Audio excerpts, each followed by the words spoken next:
Good afternoon, everyone. This is Wednesday afternoon, the 28th at 2:20 almost in the afternoon, and we are here today. We want to hear about the budget presentation from the Department of Finance and Management. And Hardy Merrill is here to work with us today. Please see. I understand Adam is going to be able to join us, so all are in the capable hands. I hope so. Thank you, Madam Vice Chair. I know you got to spend some quality time with Commissioner Gresham yesterday, so. Just watching everything.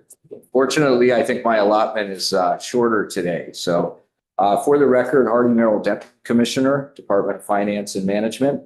And does everyone have the presentation that was sent over earlier today? Okay, I was going to. Access to it electronically. Okay, great. So I'm going to first adjust my glasses, try a different pair and see if this works. And I will start walking you through, I would say, page number 4 of 33 with the summary and highlights. So first, I just wanted to provide a brief refresher of our organization. Department of Finance and Management actually has 2 separate divisions. Each one is funded by a separate appropriation in the big bill. So we've got the Division of Budget and Management, which is B106 in the bill, and the Division of Financial Operations, B107. We often refer to them in shorthand as BudMan or FinOps. If you look to the left at the department's mission statement, it really describes there are really 2 separate functions. One is the statewide centralized accounting functions, which provides internal controls and also has a reporting function and produces the annual comprehensive financial report, which is published on the website due January 1st each year. And so there's that whole piece. That's financial operations, the statewide accounting function. And if you look at the pie chart below the mission statement, they're the majority of the internal service fund funding. So the statewide accounting function, which also runs the vision system, the financial system, all the business offices use, and provides a help desk to provide support and maintains that system.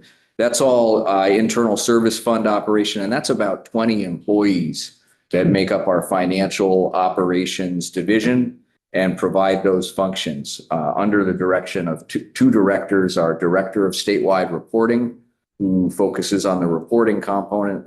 That's John Becker. And Joe Harris is our Director of Accounting, and he manages the accounting and controls functions and really running and maintaining and providing support for the vision system. So that's financial operations, B107.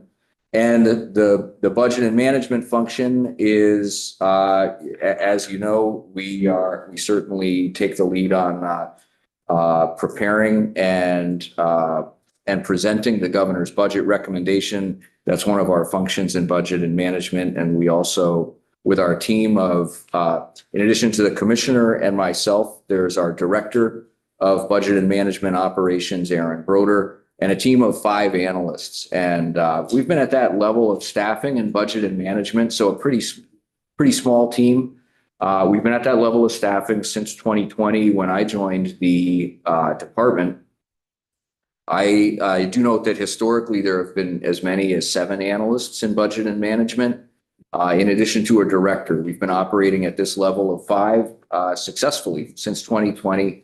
Each analyst is assigned, much as this committee is, to specific areas of government to liaise with and specialize in, and also provide support and services as a point of contact to those departments on budget-related matters, as well as things like contract reviews and administrative bulletin 3.5 compliance and a number of other financial functions. So when we look at the pie chart, the internal service fund component is $4.4 million in the FY27 governor recommend. And that's really, there's about a $500,000 of that as a piece of budget and management. So we do have two budget analysts that spend part of their time maintaining the budget system that's used, which is separate from the vision system, but the system that's used by about 120 users statewide to enter the budget information. So they provide some support of that system, and they really do the system admin functions and pull all the information together that produces all these reports, that produces the numbers, that informs the budget recommendation and ships the data over to joint fiscal and so on and so forth. So the hours that they spend on the system maintenance part of their job are charged through the VTHR payroll system to the financial management fund. So so their salary time is charged to the internal service fund, as well as we've got some some operating costs related to that system as well. They actually are increasing quite a bit this year in budget and management, and there's about $200,000 decrease in our expenses related to running the budget system. And that's actually some good news and helps our internal service fund budget for finance and management this year. That decrease is actually related to the replacement of our budget system, which was successful and took place this year. This was the first phase to be implemented of the ERP modernization program, which is replacing Vantage, which was the former budget system, has now been replaced by Workday Adaptive Planning. And currently in process is the implementation of a human capital management Workday system to replace VTHR.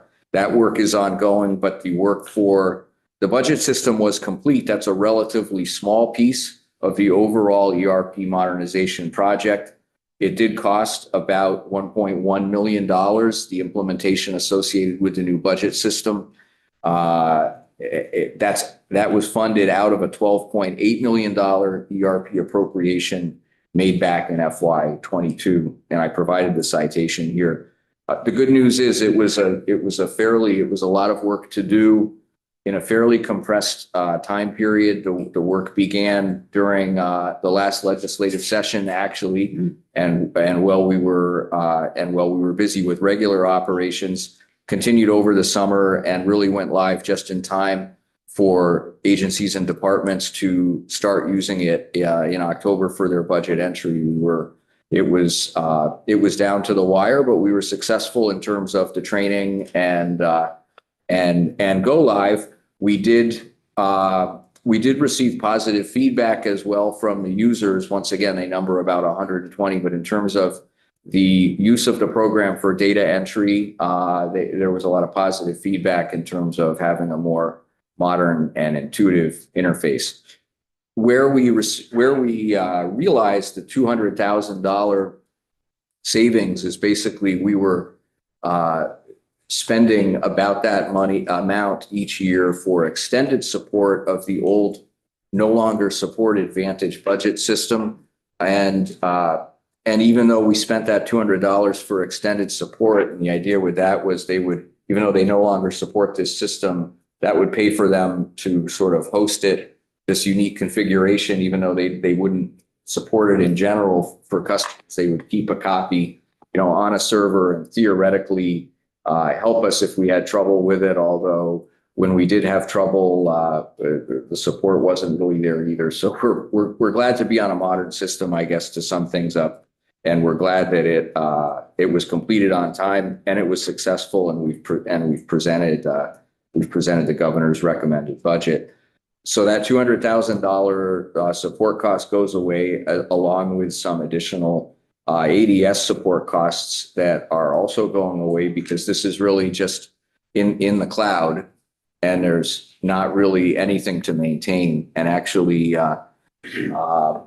our two staff that spend part of their time administering the system have so far been able to make some configuration changes to it as needed, and hopefully we're not going to have a lot of cost ongoing with this. So that was some good news. And I will comment that I'm personally excited to hear that, because the last time I was in appropriations, this is when we appropriated the money for that. That was a big project to talk about at that point. So I'm glad the first phase is. The first phase is, I should, I just should comment that this was the sort of the smallest and easiest piece of the whole puzzle. And, you know, this was the 1 million out of this $12.8 million appropriation. And there's actually, in addition to this, another $11.8 million appropriation. And those replacing the VTHR, the human capital management and the payroll system, and the financial system are much, much larger, more complex tasks, and with much more at stake in terms of being critical, you know, day-to-day functions and, you know, maintaining our payroll and finances. But hopefully this is a good sign. So thank you, Madam Vice Chair, for that acknowledgement. So in terms of the overview,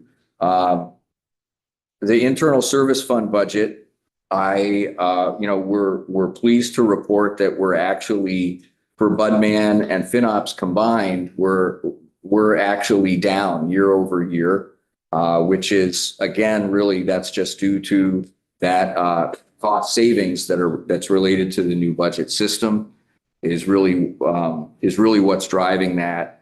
I do want to point out, however, I thought I would segue into a little bit, not included in this presentation in terms of the paperwork, but I wanted to discuss the financial management fund, also referred to as the vision fund, a little bit, and give you an overview of that, because it's an internal service fund that the Department of Finance and Management has responsibility for managing. So I guess we quote unquote own the fund. However, we're only one of several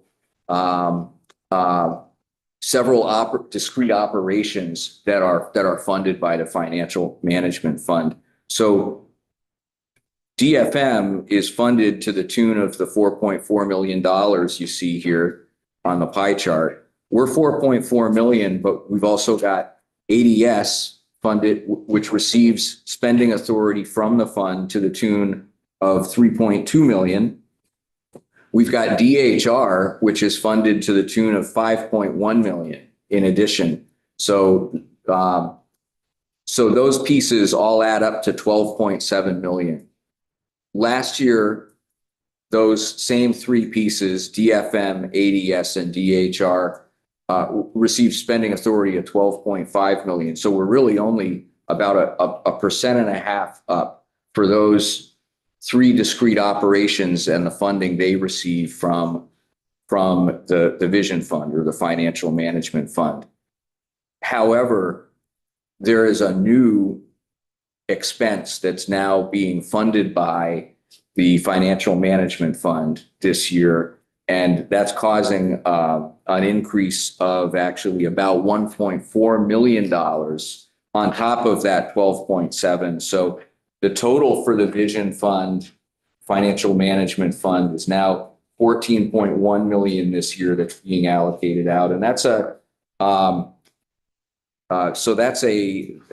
significant increase, and that's related to the VT buys system, which is actually maintained and supported and operated by BGS Purchasing. So now, I'm not sure if you've talked to BGS yet. That will be something different in their budget. When you review BGS Purchasing, they now have $1.4 million related to the VT buys in BGS Purchasing. Now, about half of that is the license cost for the VT buys system. There's an annual license cost of $600,000, I believe, is the approximate amount.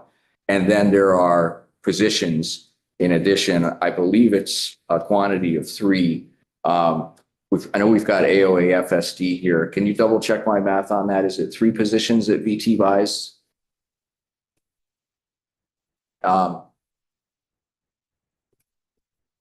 It may be more. The total anyway that we've got built into the budget is 1.4 million. So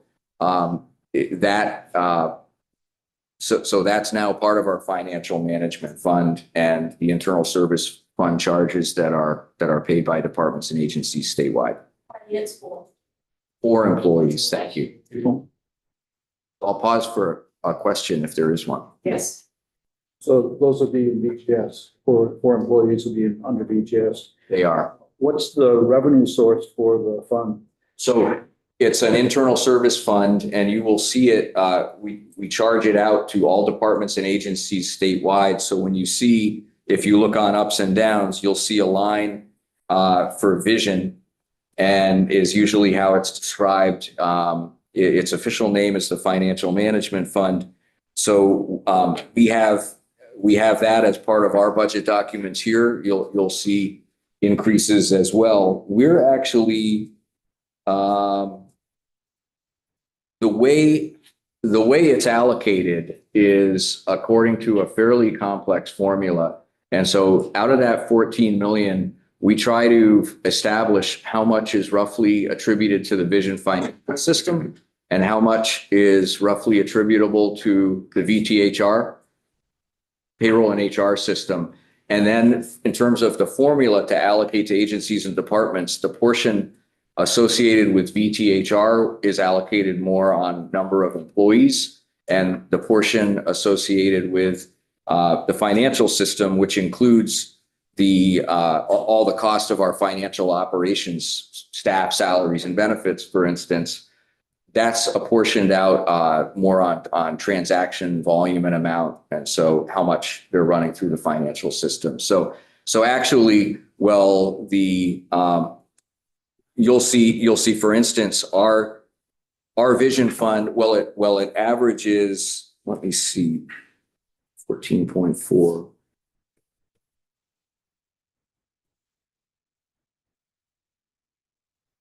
So the vision fund increase is a double-digit increase, but it's sort of like property taxes. There's a statewide average, but each town's mileage may vary. In finance and management, we're actually not at the double-digit increase. We even charge ourselves for our own services, but we're not at that level because we actually don't spend a lot of money, for instance. So the amount of that's apportioned based on transaction volume is much smaller. We're also a small headcount department. So you'll see varying amounts depending on number of employees and transaction volume when you look at each department, but they'll probably all be going up to some degree. And again, the reason for the big jump that you'll see this year is the new VTHR operating costs that are coming online. So there'd be, because I have BGS's budget, so there'll be an up in BGS's budget because of this. There are obviously 4 positions. That's right.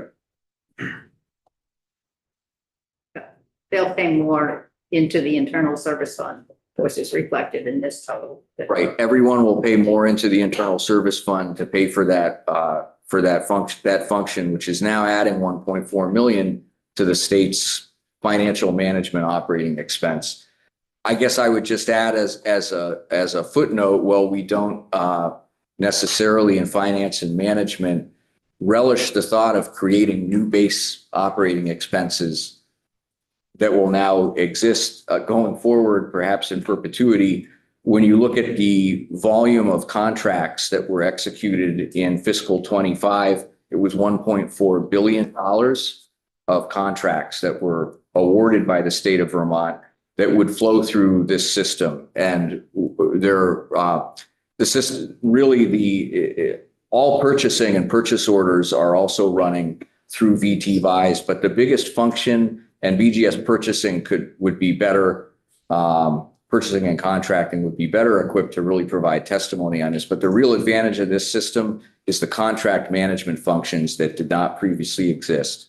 And it was, things were paper-based and there just wasn't as much, really, there wasn't any system and real control system around the contracting process. And, from RFP to contract negotiations to contracting and all that. And that's really what we're getting for that money. It's a unique product that was really tailored to meet their needs from a contracting standpoint. And once again, when you look at the volume of contracts that are going out, that's where that $1.4 million to someone in budget and management doesn't seem like as much of of a pill. We're now maintaining greater control over that huge volume of dollars. So everything from RFPs right through the contract. That's right. It's all in the system. It'll be in there. It's all in the system, and then it's also integrated with the Vision financial system.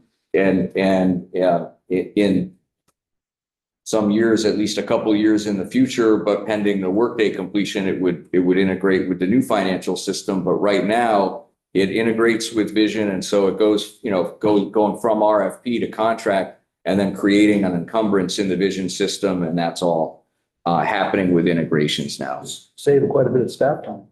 Well, it should hopefully save staff time, at least in field departments. We've had to add staff actually, right, within BGS purchasing, because now you've got a system to maintain. You've now got all the users. You've now got the help desk function. You've now got, and I mean, you might recall there were some bumps in the road when that system first came online in the middle of the summer. There were a couple of news articles, but what you need are staff to manage and maintain and troubleshoot and make it all work. Actually I will note, and I give credit where credit's due to our staff in financial operations. There were many, probably thousands of hours spent by a number of those 20 employees in all the testing and verification because it's affecting real numbers in our financial system, and that all has to work in terms of the interface with Vision. And it was a huge effort. We're glad to be past it and still doing some. I think there's still some punch list in terms of working out some of the bugs with duplicate POs and whatever that came up with the transition and with that initial cutover. But all in all, this is another system. It's great if you can report on a system being implemented and actually being successful and working. So we've got two of those actually we can mention here. So that's what's going on with our Vision internal service fund budget and the explanation for the significant increase there. On the general fund side, it's only the budget and management division that's funded by a general fund. And that's, once again, the majority of the division is funded with general fund, except for the expenses directly related to that budget system that I manage. So the general fund budget is up 5.2% from FY26. You may recall we issued in budget instructions statewide budget targets for a 3% increase. When we did complete our budget submission in October and turn it in to ourselves, kind of a fun process that way, we did meet the 3% target. I just wanted to add that. We met the target based on the budget instructions assumptions that were given for things like assuming the retirement employer contribution rate to be flat, assuming a health employer contribution to the health plan of a 5% increase, and to assume all the other internal service funds at a 3% increase versus FY26. So the actual experience after we embarked on the budget development journey was that, we did get retirement right. That we're keeping the same employer contribution rate on the retirement side. Our total contributions going up significantly just because payroll's going, and it's a 29% of payroll approximately rate. So it's going to grow commensurately. So that assumption held. However, instead of being a 5% increase on the health employer contribution, that shook out to be about 15%. So that accounts for a large part of that increase above the 3%. And then on the other internal service funds, well, as I already mentioned, our own internal service fund didn't stay within a 3% increase and significantly increased due to the VT buys. We also are seeing increases, just to recap, statewide, the DHR internal service fund is up about 10%. The fee-for-space internal service fund statewide is up about 5.5%. Now that's another, your mileage will vary. For instance, if you look at our budget detail, it's 5.1% that we're paying an increase, but some are up, some are down, but that's the fee-for-space.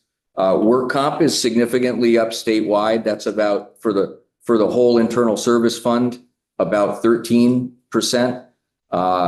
Your mileage may vary. Again, in DFM, we're fortunate to not have a lot of accidents and occupational risk. And what we're paying into the fund is actually down a bit because that workers' comp, when that's allocated, it takes experience into account as well. So for instance, your higher exposure, your departments that are paying more in claims pay more in the premium, as it were, even though we're self-funded, kind of refer to that as a premium collection. But that's another statewide pressure, and general liability insurance up about 5% on a statewide basis. So really all the internal service funds, with the exception of the all other insurance component, we're up greater than that 3% increase we told people to assume. So I just wanted to walk through the explanation of why a department could meet the 3% target with the budget they submit, but then when it comes final to the governor's rec, they might come in higher, and you'll probably see the same situation with many of our general fund departments, and that's the I thought I'd walk through the explanation here so the same situation can be applied to other budgets you're reviewing. I'll take a pause for a moment there. I said a lot of words, and see if there are any questions. Are there any questions on all of these numbers we see here in front of us? Downs on these first few pages. I think we're fine. Okay. And talk about some programs, perhaps. I thought I would just explain a little bit more of the numbers, actually, things that I think should be highlighted for the committee's knowledge. Right. There is a large decrease in, so we've also got an IDT slice of the pie. When you look at the pie chart on page 4, and it's sort of a little unusual. When I first started presenting these budgets at DFM, there was not any interdepartmental transfer spending authority at all. We've now got this slice here that's about $500,000 in total.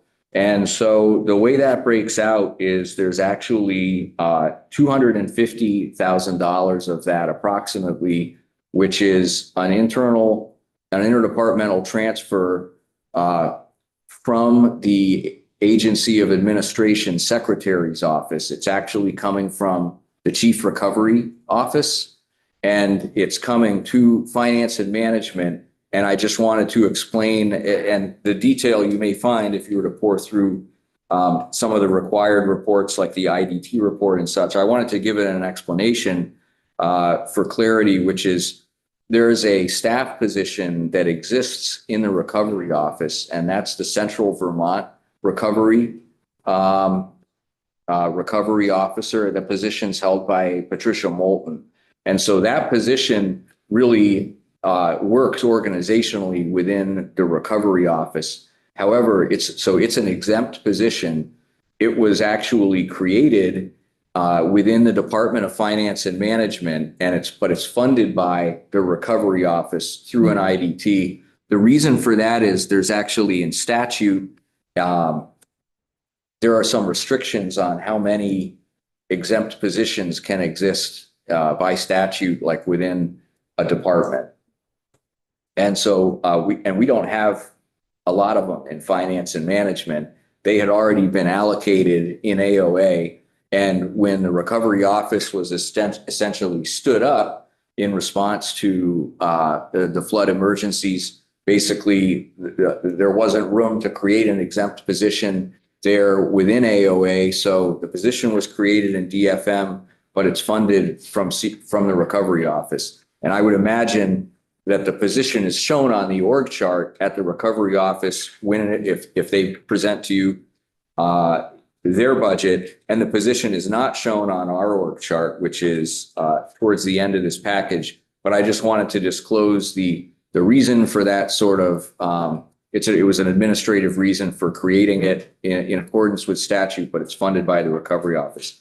So that's about half of the $500,000 IDT. And then the rest of the balance of that is we have one position that's limited service at financial operations, which is related to grants, statewide grants administration and reporting. So during the ARPA boom, some ARPA administrative dollars were allocated to support a limited service position required in financial operations to keep up with, there were so many more grants and there was so much more tracking there. That position in this budget is only funded through December 2026 because that's the expiration date of the limited service. But that's I think about an $84,000 sum. And then the balance of the IDT spending authority, there's another limited service position that exists to support the ERP modernization program.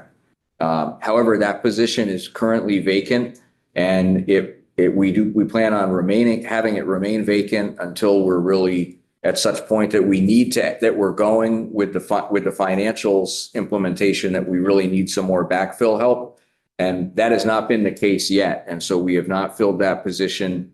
It's in this budget. IDT, it would draw from the ERP modernization appropriation, which is the one-time funds. But currently we're not using it, but it does remain in the budget in case we need to pursue that position in FY27.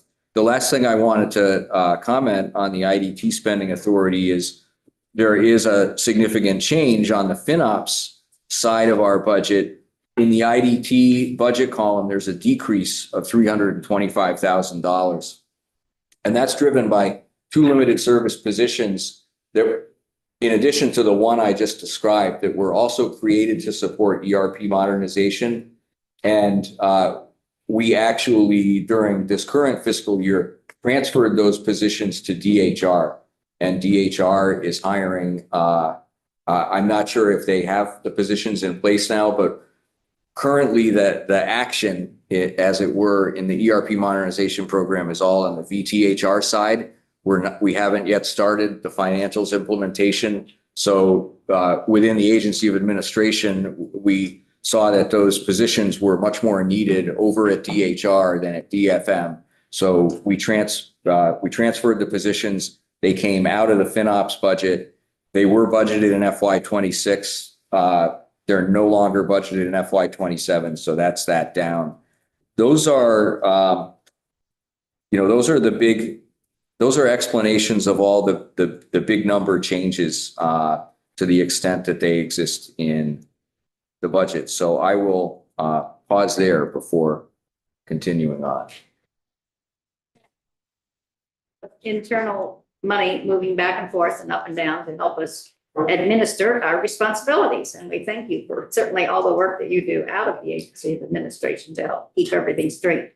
And they're not the policy issues that we work with in other areas, but we got to keep everything running. So we appreciate that. Any other comments or questions, folks? Okay, seems clear to us. And many thanks, Madam Vice Chair. You're much easier on us than Chair Shy. Oh, Hi. Be careful.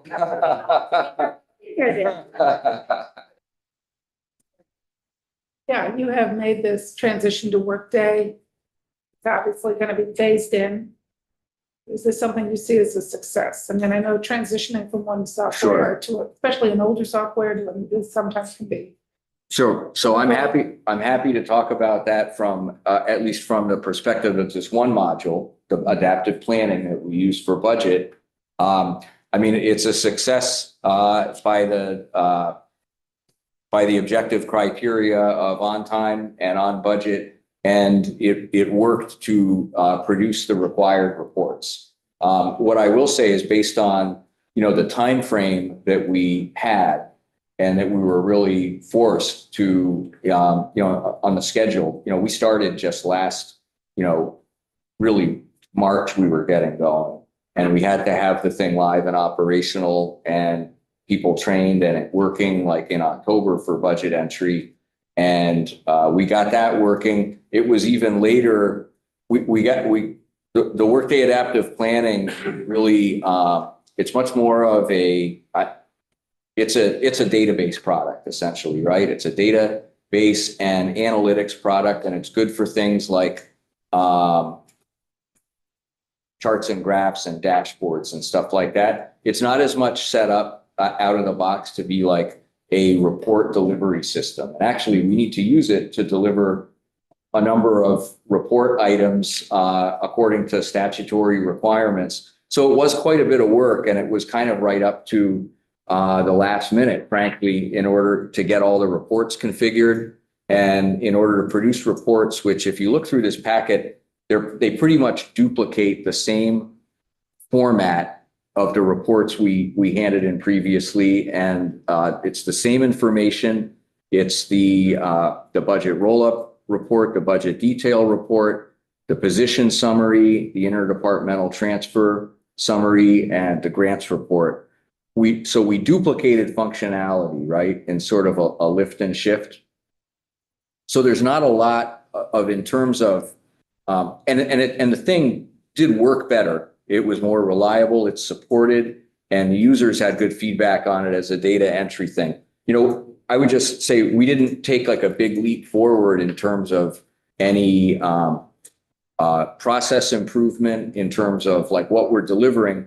We anticipate an opportunity to do more with it when we're implementing the financial system and the new financial system and really unlock now an integration between the budget system and the financial system and see like real-time budget to actual reporting and deliver a lot more new functionality to users. But we haven't really done that yet. And that was really due to the compressed timeline, in part driven by, again, our obsolete system that was not supported and was not reliable. And the good news about completing it in the compressed timeline successfully as well is we did realize the financial savings as well, a couple $100,000 a year that I pointed out. So so in summary, yes, it was successful. But I think we're not realizing as much potential as we eventually will from being on this new platform. And we look forward to continuing to wring more out of this investment as we implement the HR and the financial systems and then really have everything integrated together and delivering more new functionality, which is the goal of the whole investment from the start. So I hope that answers your question. Yeah, it's just one of the things that I'm aware of is that a lot of times you have to run two things in parallel.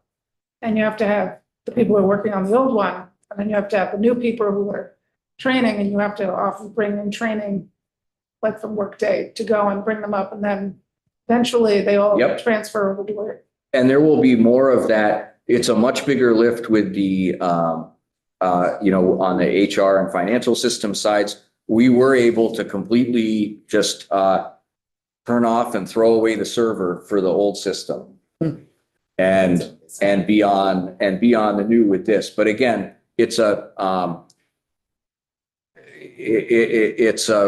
relatively simpler business process in terms of the budget, entry and preparation. I do want to make one comment, actually, as we're talking about the adaptive planning and the reports and the format and how we essentially duplicated the reports that we previously provided. There is one issue that we found, which is the budget detail report, which I think page 20, I could give an example. So there's an issue that we still need to fix, essentially. If you look on page 20 of 33, just as an example, in the previous reports that we provided, you used to see the exact where it says fund name and then the amounts of spending authority by fund.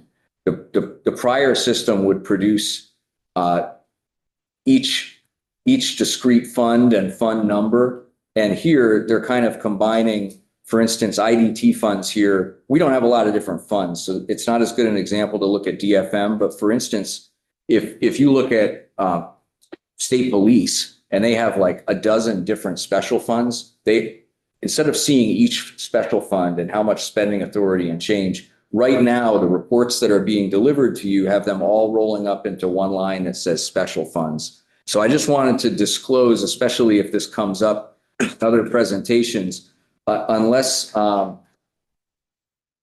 departments are sort of producing their own, which is pretty easy to do, you can use this system in conjunction with Excel and show things in more detail in different ways. But this is an issue that basically, I don't believe we're providing all the required detail according to the statutory requirements for the governor's budget recommendation in terms of not showing the exact detail by fund. And we need to, this is one thing we have not been able to fix ourselves with our two people, and we need to work with the vendor. We also didn't want to risk breaking this thing as we were producing the governor's budget, and we discovered this just as we were producing it, really. So we are going to be, I just wanted to disclose, providing these reports exist, on a DFM website, and they're also published by the JFO. We're going to be updating them all so that the online reports that are available will have the fund detail. We're going to work with the vendor and get that done as soon as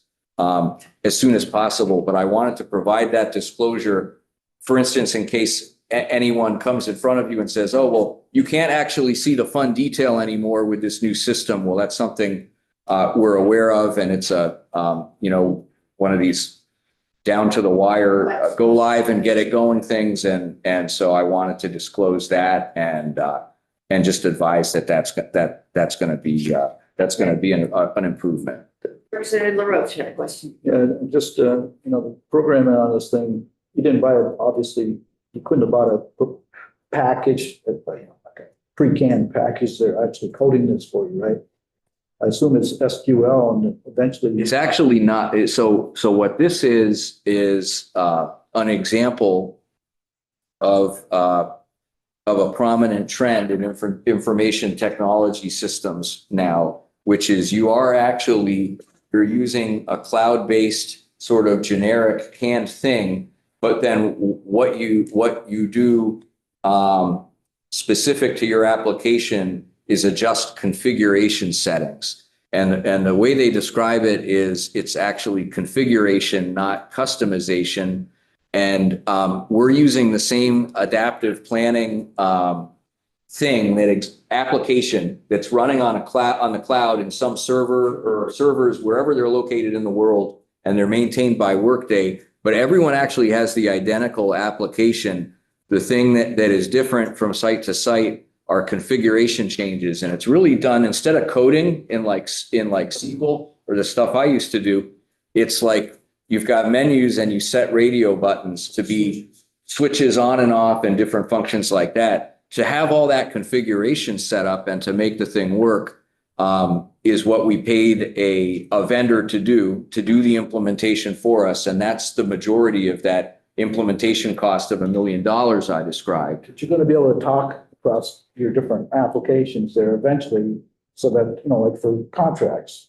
Yes. So your contract one, well, if the contracts need to go into the budget, it should be seamlessly go over there. Somebody shouldn't have to manually install. And we should be able to talk. And that is a big part of the implementation work, was configuring the system to integrate with our existing data sources. So the way, not to go too far in the weeds, but it sounds like you want to get there a little bit. The way our whole budget preparation process works is the first thing we need to do is import data from the VTHR system from the prior year. That's where all the position data, that's part of the data that's required to be reported as part of the governor's budget recommendation, comes from. All the position data comes over from VTHR. And then we also have to import all the prior year financial and appropriations data from the vision system. And then our departments type in their own data, and then it combines it all together, and we crank out reports, hopefully by January 20th. Just sounds like you're thinking about all that stuff. This is my experience over the years. Spent a lot of time get into a new program or something, and it wasn't able to be customized, didn't integrate with the other systems you had. You're always in a mess, always having new IT charges because you have to keep buying a new program or have a program that fix stuff, right? It's a good business model for these technology companies, isn't it? We're all going to the future. Okay, wasn't there a page here about some new programs you were working with, or Well, we, Performance measures? we've included, the statute, one of the statutory requirements for the governor's budget recommendation is for, each department and agency to identify, the program and performance budgeting. And, we endeavor to comply with that requirement. I'd offer the caveat that the nature of our operation doesn't lend itself as well to a lot of metric reporting in terms of, and the things that statute is primarily concerned with, like population level outcomes and things like that. Finance and management isn't, it doesn't have as much outward facing interaction there. What I would highlight is on page 8, one change we did make in the past year is in our internal controls function, which is in financial operations. We've got a new internal controls director, and the self-assessment of internal controls is a process we go through in terms of receiving information from all agencies and departments statewide and gauging their compliance with all the administrative policies related to internal controls. And we did change that process and actually started seeking more, rather than all the communication coming top down from finance and management to agencies and departments. We were seeking feedback from departments and additional comments. And we did add a new measure for that based on our restructuring of the self-assessment internal control. And we'll gather more data ongoing. This is the first year we've got a measure there, but that's a place we've identified for growth in terms of a program that could see some improvement in terms of and might lend itself well to metrics. Some of these other some of the performance measures that we have, we actually have a couple that we track in budget and management, which is, you've probably noticed our 5 analysts are usually sitting, either lurking on the screen or sitting in the room and taking notes on all the appropriations committee meetings. And then we provide notes to the executive office. And so we measure getting the notes within 24 hours. And that's one of our measures. And also bill reviews. Our analysts complete bill reviews on every bill that is presented to the governor for his signature. And, we're tracking there. And in financial operations, we've got some performance measures that we track related to ratings from the Government Finance Officers Association Award for achievement and excellence in financial reporting, and also the timeliness of our completion of the annual comprehensive financial report. So we've got on page 9, there's one of the new additions that your committee asked for in terms of reporting was to report on carry forward and whether carry forward was present from the previous year and what plans might be for using any carry forward going forward. So we did have a fairly significant amount actually in budget and management. $277,000 is being carried forward in our base depth ID for general fund for budget and management. We've also got a small amount, $26,000 left in a budget development system, one-time appropriation, and we're carrying those amounts forward. We plan that this ERP modernization process is certain to require additional resources, and whether that's more staff backfill, testing, integration issues, some of the issues you've talked about, like running 2 systems at the same time and so on and so forth. So that's our purpose designated for carry forward funds going forward. And that's I would say, other than going into the real detail, by account and position detail reports, we've got our org chart on page 29, if you'd like to see how we lay out visually in terms of the department and our 30 staff. But I've already discussed our internal departmental transfers and the sources there. And I've covered most of what I thought you needed to hear. So I think you've done a very thorough job. Thank you. I don't see any other questions, are there? Okay. I think we understand how it all works together and appreciate your confirmation where the changes are. okay. Well, many thanks for your patience and your support, and I'm sure I'll see you back again soon. I think I'm also going to be presenting governor's office budget to this committee as well, sometime next week. So, Thank you. okay, many thanks. Thank you very much. Our meeting with the auditor at 3:30. 3:30. 3:30. Yep, it's turkey.